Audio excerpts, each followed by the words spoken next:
TRS party Congress party రెండు కూడా ఒకటే పడవలో ప్రయాణిస్తున్నారు, ఒకటే దారిలో వాళ్ళు పోతా ఉన్నారు. మనం మున్సిపాలిటీస్ లో స్కీమ్ పెట్టింది ఆ మధ్య బీఆర్ఎస్ ప్రభుత్వం కూడా, అది లేఅవుట్ రెగ్యులరేషన్ స్కీమ్ LRS. చిన్న ప్లాట్ కి అయితే 1000 రూపాయలు, పెద్ద ప్లాట్ కి అయితే 10,000 రూపాయలు. దాదాపు 25.67 lakhs అప్లికేషన్స్ వచ్చినాయి. దాని ద్వారా రోజు ప్రభుత్వానికి అక్టోబర్ 31, 2002 వరకు 25.24 లక్షల ఈ యొక్క దీంట్లో 250 కోట్ల రూపాయలు ప్రభుత్వం దగ్గర జమ అయింది. చాలా మంది కట్టారు ఆశలతో, బీదవాళ్ళు, మిడిల్ క్లాస్ ఫ్యామిలీస్.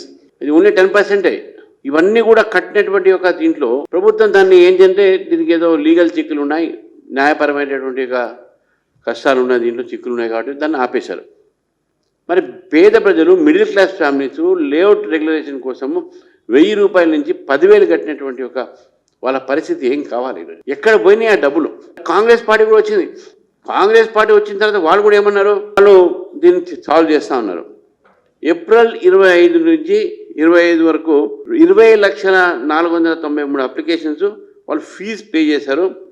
అందులో 3 లక్షల వరకు పే చేశారు. వీళ్ళు 20% మాత్రమే ఈ యొక్క ప్రొసీడింగ్స్ ని వాళ్ళు గవర్నమెంట్ వాళ్ళకి ఇవ్వడం జరిగింది.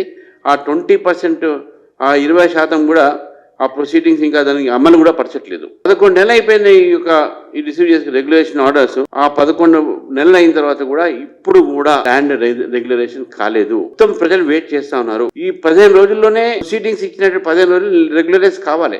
10% గత ప్రభుత్వంలో, 20% ఈ ప్రభుత్వంలో డబ్బులు కట్టించుకున్న తర్వాత కూడా లక్షలాది మంది ఎందుకు ఎదురు చూడాలి?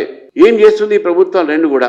మీరు తీసుకున్నటువంటి 1000, 10,000 ఒక కామన్ మ్యాన్, ఈరోజు టాటాలు, బిర్లాలు, మీ యొక్క కాంట్రాక్ట్ చేసే కాంట్రాక్టర్ దగ్గర కాదు, మామూలుగా చిన్న చిన్న ఉద్యోగాలు చేసి, గవర్నమెంట్ ఉద్యోగాలు చేసి, టీచర్లు, ఎంప్లాయీస్, వాళ్ళు ఇచ్చినటువంటి డబ్బులు ఇవి. ఈ యొక్క బీఆర్ఎస్ చూసినటువంటి లూటింగ్ ని కాంగ్రెస్ పార్టీ కంటిన్యూ చేస్తున్నది ఈ LRS పేరు మీద. ఎందుకు LRS అప్లికేషన్స్ ఇంకా డిస్పోజ్ చేయట్లేదు? ఇంకా 20 లక్షల పై చిలుకు ఈరోజు అప్లికేషన్స్ పెండింగ్ ఉన్నాయి. MDAలో కూడా 3.6 lakhs అప్లికేషన్ పెండింగ్ ఉన్నాయి. దాంట్లో కేవలం 8,000 మందే మీరు ప్రొసీడింగ్స్ ఇచ్చారు. మిగతా వాళ్ళ పరిస్థితి ఏంది?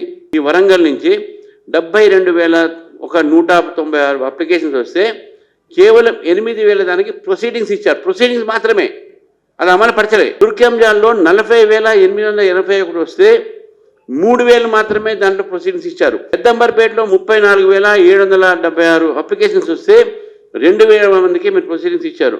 ఖమ్మంలో 29,321 వస్తే మీరు కేవలం 2,800 మాత్రమే ప్రొసీడింగ్స్ ఇచ్చి, సూర్యాపేటలో 31,940 అప్లికేషన్స్ వచ్చి 3,925 మంది మాత్రమే ప్రొసీడింగ్స్ ఇచ్చారు. ఇది ఎక్కడ మీరు ఫెయిల్ అవుతున్నారు? మీ పరిపాలన ఫెయిల్ అవుతా ఉంది. ఇవన్నీ మున్సిపాలిటీ సంబంధించినవి కదా. మున్సిపాలిటీస్లో మీరు ఇవన్నీ కూడా ఈ LRS అంతా కూడా అర్బన్ ఏరియాలో చేసినటువంటిగా ఏమైతా ఉన్నది నేను అడుగుతా ఉన్నాను. ఈరోజు మేము డిమాండ్ చేస్తూ ఉన్నాం, ఏదైతే LRS క్యాన్సిలేషన్ ఫీజు మొత్తం మాఫ్ చేయండి, ఆ పైసలన్నీ కూడా వాళ్ళకి ఇచ్చి వాపస్ చేయండి. LRS స్కీమ్ పెట్టింది ఎందుకు? సరే, పాత ప్రభుత్వం తప్పు చేసింది, మళ్ళీ మీరు ఎందుకు దాన్ని కొనసాగిస్తున్నారు?